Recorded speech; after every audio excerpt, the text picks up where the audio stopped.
Olá, pessoas! Vamos falar um pouquinho sobre vidrarias e equipamentos para laboratório. Então, todo mundo sabe que a gente tem que ter cuidado quando a gente faz uso das coisas dentro do laboratório.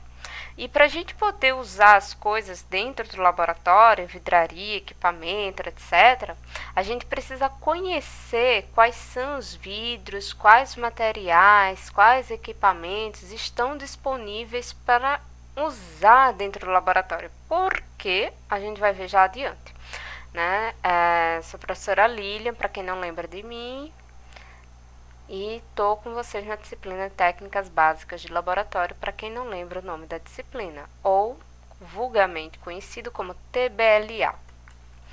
Então, está aparecendo na tela um sumário, que seriam assim, uns títulos, né, de assuntos que a gente vai ver, sendo que nesse vídeo a gente só vai ver os itens 1 e 2 que está aparecendo no sumário. O item 1 consta de a importância de conhecer os materiais utilizados em laboratório. Item 2, vidrarias e equipamentos utilizados em um laboratório. Item 3, limpeza da vidraria de laboratório. A questão da limpeza da vidraria de laboratório nós vamos ver em um outro momento. Então, por que é importante conhecer os materiais utilizados em laboratório? Né? Para quê? Primeira coisa é que a gente tem que planejar bem as atividades a serem realizadas, utilizando o máximo possível do que a gente tem de material disponível, sem estragar o material, sem danificar.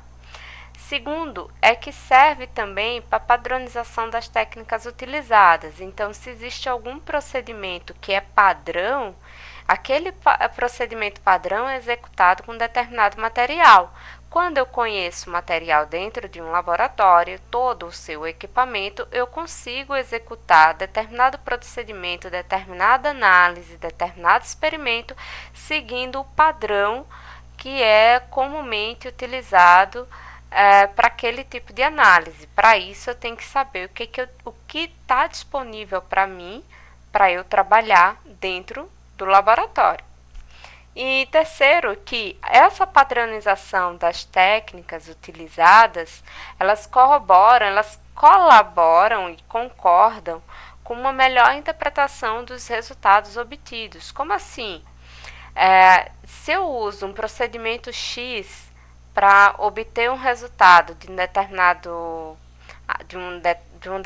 parâmetro, de uma determinada análise, aquele procedimento vai dar um resultado de tal jeito porque ele vai usar reagentes específicos, materiais específicos, equipamentos específicos. Se eu for utilizar um procedimento Y para determinar um parâmetro, para obter um parâmetro, então aquele resultado não pode ser comparado quando eu quero obter o mesmo parâmetro com o procedimento X. Então, quando eu vou executar uma atividade de laboratório, eu tenho que saber bem que tipo de atividade eu estou executando e como ela é comumente feita para eu poder interpretar meus resultados. Como é que é a padronização da execução dessa atividade. Além do que, um exemplo, né, que eu vou dar é que um simples procedimento de separação de misturas, ela pode utilizar diferentes materiais, vidros e equipamentos. Por exemplo, está aparecendo na tela duas imagens.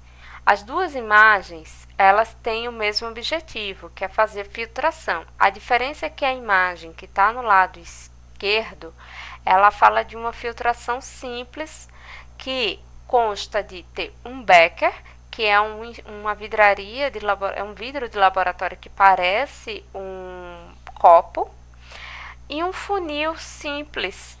Um funil simples como o funil que vocês têm em casa, tá? Que é um material comum também de laboratório. Onde, para esse funil ser utilizado no processo de filtração, é utilizado um papel. Então, ao lado do becker, que está com um funil em cima do becker, tem um becker que parece um copo embaixo, e em cima do becker tem um funil, tá? E ao lado desse funil tem um desenho que simula um coador de papel, tá? Porque esse funil, para ser utilizado na filtração, ele precisa de um coador de papel, tá? De um papel de filtro. No laboratório a gente chama de papel de filtro, em casa a gente chama de coador. E são diferentes o do laboratório e de casa. Do laboratório é diferente porque tem de gramaturas diferentes, e o de casa ele é padrão para coar café, coar as coisas, né? Chá, enfim. Do lado direito tem uma outra imagem simulando uma filtração, só que uma filtração a vácuo. Uma filtração a vácuo é um tipo de filtração onde você vai retirar todo o ar do recipiente que está recebendo o material que foi filtrado. Então, embaixo tem um vidro que a gente chama de Kitasato. Esse vidro Kitasato, ele tem um formato triangular, onde ele tem uma abertura, que é uma boca, que a gente chama de boca do vidro, como se fosse a boca de uma garrafa, só que a boca desse vidro que é triangular, né? E um pouco abaixo da boca, da abertura dessa boca, tem uma saída do vidro como se fosse um canudo, mas é um canudo bem curtinho. Além do canudo curtinho, lembra também aquela parte do pneu da bicicleta que a gente usa para encher, a parte do bicozinho de encher pneu de bicicleta. E aquela partezinha que tem ao lado, abaixo, mas na lateral do vidro, que lembra um triângulo, que é esse vidro Kitasato, tem essa saída serve para retirada de ar com uma bomba de vácuo, tá? Então, essa saída de ar é para que essa filtração continue sendo feita a vácuo, tá? Em cima tem um filtro, que é um filtro que a gente chama, um funil, na verdade, desculpa eu ter chamado de filtro, em cima do Kitasato, que é esse vidro triangular, que tem uma boca, embaixo da boca tem essa saída de ar, né, que ela é cilíndrica, bem pequena. Por ela normalmente se conecta uma mangueira para essa saída de ar. Em cima do Kitasato tem um funil, mas é um funil um pouquinho diferente. Esse funil, ele lembra o funil comum, funil que a gente até tem na cozinha. A diferença é dentro desse funil que ele vai ter um sistema para suportar a filtração a vácuo. É o funil de Butt. Então, por que eu estou mostrando essas duas imagens? É porque a gente tem um procedimento de separação de misturas sólido e líquido e que elas podem ser diferentes. Eu posso fazer uma simples filtração, como eu posso fazer uma filtração a vácuo.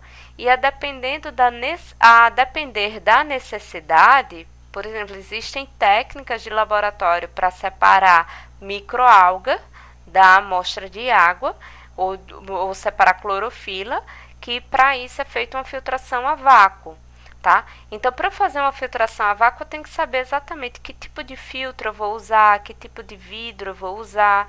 E para fazer uma filtração simples também, eu tenho que saber exatamente o que eu vou usar. Um outro exemplo que eu estou mostrando agora, mudou a imagem da tela do vídeo, tá? Então, eu tenho um exemplo aqui de separação de misturas. Na verdade, tem 3 figuras mostrando um processo de destilação. As 3 figuras vêm mostrando equipamentos diferentes, mas são equipamentos diferentes para fazer o mesmo processo, que é o processo de destilação, que serve para separar 2 líquidos. A separação de mistura por destilação separa 2 líquidos que têm ponto de ebulição diferentes. Então, na figura do lado esquerdo, tem uma chama saindo de um bico de Bunsen. O bico de Bunsen é um aparelho, um equipamento dentro do laboratório, que é por onde sai gás. Ele lembra uma boca de fogão, só que, diferente da boca de fogão doméstico, que é achatado, o bico de Bunsen tem a saída da chama por um cilindro. Então, no desenho, o bico de Bunsen está com uma chama desenhada em cima desse cilindro por onde está saindo o gás e está aceso, como se fosse um fogão da sua casa aceso. Sendo segurado por uma garra que está segurada em um suporte, você tem um balão, que é um vidro, que é chamado de balão.